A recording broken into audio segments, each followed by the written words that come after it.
దమ్ముంటే ఫార్ములా ఈ రేస్ పై అసెంబ్లీలో చర్చ పెట్టాలని డిమాండ్ చేస్తూ సీఎం రేవంత్ రెడ్డికి బహిరంగ లేఖ రాశారు మాజీ మంత్రి కేటీఆర్. కొన్ని నెలలుగా గత ప్రభుత్వంతో పాటు తనపై అనేక నిరాధార ఆరోపణలు చేస్తున్నారని ఆయన లేఖలో మండిపడ్డారు. కేబినెట్ లో 4 గోడల మధ్య చర్చించే కంటే 4 కోట్ల మంది ప్రజలకు నిజాలు తెలిసేలా శాసనసభలో చర్చ చేపట్టాలన్నారు. తెలంగాణకు, హైదరాబాద్ కు మంచి జరగాలనే ఫార్ములా ఈ రేస్ నిర్వాహకులతో ఒప్పందం చేసుకున్నట్టు ఆయన గుర్తు చేశారు. అలాంటి ఒప్పందంలో ఏదో జరిగిందనే అపోహలు సృష్టిస్తున్నారని విమర్శించారు. ఒప్పందం మొత్తం పారదర్శకంగా జరిగిందన్నారు. ఎలాంటి అవినీతి జరగలేదన్నారు కేటీఆర్. అటు బీఆర్ఎస్ ఎమ్మెల్యేలు కూడా స్పీకర్ ప్రసాదరావును ఆయన ఛాంబర్లో కలిసి ఫార్ములా ఈ రేస్ పై చర్చ పెట్టాలని కోరారు.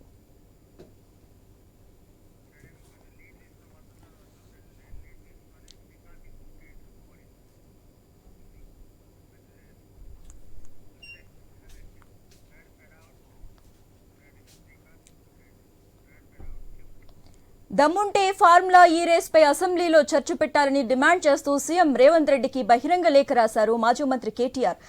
కొన్ని నెలలుగా గత ప్రభుత్వంతో పాటు తనపై అనేక నిరాధార ఆరోపణలు చేస్తున్నారని ఆయన లేఖలో మండిపడ్డారు.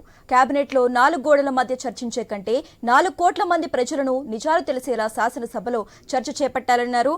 రైట్, ఇక ఇదే అంశానికి సంబంధించి మోర్ అప్డేట్స్ మా ఇన్పుట్ ఎడిటర్ శ్రీకాంత్ అందిస్తారు. శ్రీకాంత్. Good evening. హైదరాబాద్ కు మంచి జరగాలి అన్నటువంటి ఒకే ఒక ఉద్దేశంతో హైదరాబాద్ బ్రాండ్ గ్రీన్కో సంస్థతో చేసుకున్నటువంటి ఒప్పందంలో ఆ గ్రీన్కో సంస్థ వెనకెళ్లిపోవడం, ఆ తర్వాత హెచ్ఎండిఏ నుంచి నిధులు ఫార్ములా ఈ రేస్ కు సంబంధించి ఆ రేస్ కి అంటే ఇన్వెస్ట్మెంట్ కి దారి మళ్లించినటువంటి నేపథ్యంలో సో దీంట్లో కేటీఆర్ మొదటి నుంచి కూడా చెప్తున్నారు, దీంట్లో ఏ అధికారికి సంబంధం లేదు, ఇది పూర్తిగా నేను వ్యక్తిగతంగా తీసుకున్నటువంటి నిర్ణయం, ఎవరిని ఇన్వాల్వ్ చేయొద్దు, కావాలంటే నన్ను అరెస్ట్ చేసుకోండి అని కూడా చెప్తున్నారు. కేవలం మొదటి నుంచి ఒకటే చెప్తున్నారు, హైదరాబాద్ కు మంచి జరగాలన్నటువంటి ఉద్దేశంతో మాత్రమే గత ప్రభుత్వం ఫార్ములా ఈ రేస్ నిర్వాహకులతో ఒప్పందం కుదుర్చుకుంది అంటూ కూడా కేటీఆర్ చెప్పడం జరిగింది. కానీ రాజకీయ కక్షలకు ఇప్పుడు బలి చేస్తున్నారంటూ కూడా ఆయన కేటీఆర్ మండిపడడం జరిగింది. మొదటి దఫా గత బీఆర్ఎస్ ప్రభుత్వం హయాంలో విజయవంతంగా జరిగితే, రెండో దఫలో కాంగ్రెస్ ప్రభుత్వం దాన్ని ఏకపక్షంగా రద్దు చేస్తారంటూ కూడా చెప్పడం జరిగింది.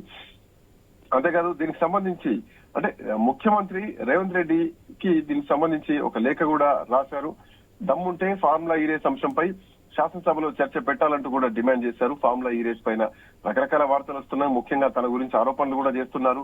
సో ఈ మధ్యకాలంలో జరిగినటువంటి కేబినెట్ భేటీలో కూడా ఈ అంశం పైన చర్చ జరిగినట్లు ఆయనకు తెలిసిందంటూ కూడా చెప్పడం జరిగింది.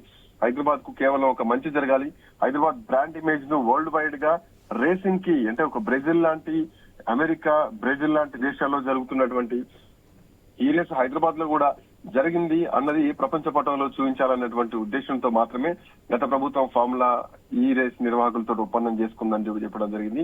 కాకపోతే రాజకీయ కక్షలకు బలి చేస్తారంటూ కూడా మండిపడ్డారు. ఇక ఇట్లాంటి నేపథ్యంలో శాసనసభలో దీన్ని చర్చకు పెట్టాలి అంటూ కూడా చెప్పడం జరిగింది. అయితే ఇదే సందర్భంలో కేటీఆర్ లేఖ సారాంశాన్ని కూడా ఒకసారి మనం పరిశీలిస్తే, ఫార్ములా ఈ రేస్ వ్యవహారంలో ఈ ప్రభుత్వం కొన్ని నెలల నుంచి బీఆర్ఎస్ ప్రభుత్వం మీద అనేక ఆరోపణలు, అది కూడా నిరాధారంగా తనపై ఆరోపణలు చేస్తోందంటూ కూడా కేటీఆర్ తన లేఖలో చెప్పడం జరిగింది. ఈ విషయం మీద ఈ వారం వాళ్ళ ఆధ్వర్యంలో జరిగినటువంటి కేబినెట్ సమావేశంలో కూడా దాదాపు గంటన్నర సేపు దీనిపైనే చర్చలు జరిగినట్టు కొంత కథనాలు కూడా వచ్చినాయని కూడా కేటీఆర్ చెప్పడం జరిగింది. ఇదే అంశంపైన కేసు నమోదు చేస్తామని గవర్నర్ ఆమోదం వచ్చిందని రకరకాల లీకులు కూడా ముఖ్యమంత్రి ఆఫీస్ నుంచి అంటే సీఎంఓ నుంచి అటు మీడియాకి ఇస్తున్నారు. ఇది 4 గోడల మధ్య చర్చ కన్నా, మీ కేబినెట్ లో జరిగేటువంటి చర్చ కన్నా గాన శాసనసభలో 4 కోట్ల మంది ప్రజల ముందు జరగాల్సినటువంటి చర్చ. అట్లయితే దీంట్లో నిజానిజాలు ఏంటో అందరికీ తెలుస్తాయి. తెలంగాణ రాష్ట్రానికి, హైదరాబాద్ నగరానికి మంచి జరగాలనేటువంటి ఒక ఉద్దేశంతో మాత్రమే గత ప్రభుత్వం ఈ రేస్ ఏదైతే ఉందో దీన్ని నిర్వహించాలంటూ ఒక సంస్థతోటి గ్రీన్కో అనే సంస్థతో ఒప్పందం చేసుకుంది. సో ఇది అప్పుడు అందరి మన్ననలు కూడా పొందింది. దేశవ్యాప్తంగా ఉన్నటువంటి ప్రముఖులంతా, అమితాబ్ బచ్చన్ గాని, సచిన్ టెండూల్కర్ లాంటి దిగ్గజులంతా కూడా దీనికి రావడం జరిగింది. ఆల్మోస్ట్ అంటే వీళ్ళు ఆరోపిస్తున్నటువంటి 55 కోట్ల రూపాయలు కాదు, ఇక్కడ 700 కోట్ల రూపాయల వరకు లబ్ధి జరిగిందంటూ కూడా గతంలోనే నిల్సన్ అనేటువంటి ఒక సంస్థ నివేదిక ఇచ్చిందంటూ కూడా కేటీఆర్ చెప్పడం జరిగింది. ఖచ్చితంగా 2024లో ఇంకో దఫా జరగాల్సినటువంటి రేస్ ఏదైతే ఉందో ప్రభుత్వం వచ్చి రాగానే దాన్ని ఎందుకు ఏకపక్షంగా రద్దు చేసింది అంటూ కూడా ఆయన క్వశ్చన్ చేశారు. కేవలం ఈ రేస్ గురించి అనేక అవాస్తవాలని మీడియా ద్వారా ప్రచారం చేస్తున్నారు. ఇందులో ఏదో జరిగింది అనేటువంటి ఒక అపోహలు క్రియేట్ చేస్తున్నారు. నిజానికి ఈ ఫార్ములా ఈ రేస్ మొత్తం కూడా అంతా ట్రాన్స్పరెంట్ గానే జరిగింది. సో వాళ్ళకి చెల్లించినటువంటి డబ్బులు ఏవైతే ఉన్నాయో అవి కూడా మొత్తం పారదర్శకంగానే అంత ట్రాన్స్పరెంట్ గానే జరిగింది. ఇది ఒక వైట్ పేపర్ లాంటిదంటూ కూడా కేటీఆర్ ఆయన రాసినటువంటి లేఖలు వివరంగా చెప్తూ దీనిపైన శాసనసభలో చర్చ జరపాలంటూ కూడా డిమాండ్ చేయడం జరిగింది. At the same time speaker కూడా ఒక లేఖను ఇవ్వడం జరిగింది బీఆర్ఎస్ పార్టీకి చెందినటువంటి ఎమ్మెల్యేలంతా కూడా. సో అనుకూలమైనటువంటి రోజున ఈ సెషన్ మీరు పెట్టండి అంటూ కూడా మరోసారి ఆ లేఖలో చెప్పడం జరిగింది. ఇక్కడ ఎక్కడ అవకతవకలు జరగలేదు, అవినీతి కూడా జరగలేదు.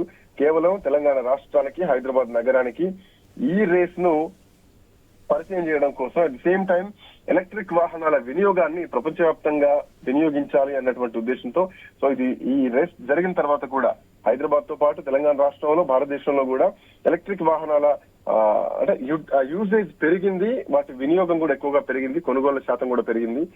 వీటిపైన నిజాలు బయటికి రావాలంటే కనుక శాసనసభలో చర్చ జరపాల్సినటువంటి అవసరం ఉందంటూ కూడా కేటీఆర్ తన లేఖ ద్వారా చెప్పడం జరిగింది. బట్ ఏదేమైనా సో మరికొద్దిలో ఇప్పటికే గవర్నర్ నుంచి విచారణకు ఆదేశించినటువంటి క్రమంలో అటు ఏసీబీకి సిఎస్ శాంతకుమారి కూడా లేఖ రాయడం జరిగింది, కేసు కూడా నమోదు చేయడం జరిగింది.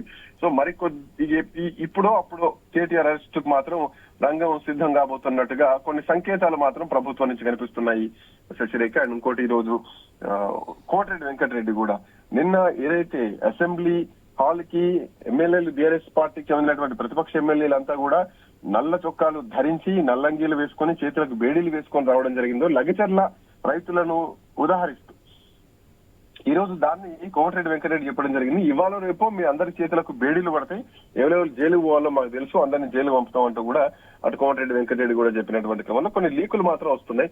సో కేటీఆర్ అరెస్ట్ కు రంగం సిద్ధం కాబోతోందా, తెలంగాణలో ఒక పెను సంచలనం జరగబోతోందా అన్నది మాత్రం కొన్ని ఒక అంశం మాత్రం ప్రస్తుతానికి రాష్ట్ర వ్యాప్తంగా చర్చనీయాంశంగా మారింది Shashirekha. Okay, right. Thanks for updates Srikanth.